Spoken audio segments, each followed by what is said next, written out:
Professor, how do firms use external credit and how can this be problematic? Credit is used in many different ways. For example, credit is used to extend the physical capacity of the firm, but what I emphasize the most is that firms use credit to finance inputs of production for daily activities.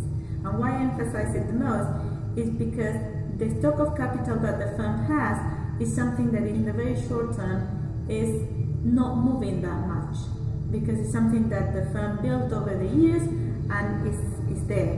The credit that is used to finance inputs of production is something that you need all the time. So if that credit dries up, the firm, even if it has capacity already installed, will find it very difficult to finance daily activities, and probably it will have to cut the scale of production because that access to credit is making daily activities more expensive.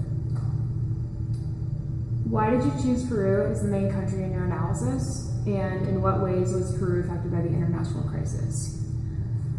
So we were particularly interested in looking at a developing country that was not at the center of the financial crisis.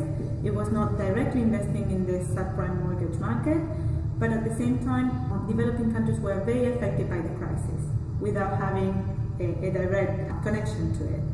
And in that case, Peru is not an exception. It's a very good example. Peru is a very successful country where in the last decades it's been growing very, very fast, one of the fastest in Latin America, is making a lot of the structural changes to be a very successful and macroeconomically responsible country. So in that respect, the shock that it suffered is completely coming from abroad.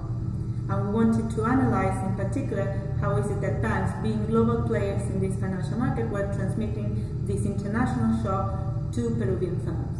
And this is what we found. We found that Peru was affected three ways. Mostly the drop in the price of commodities.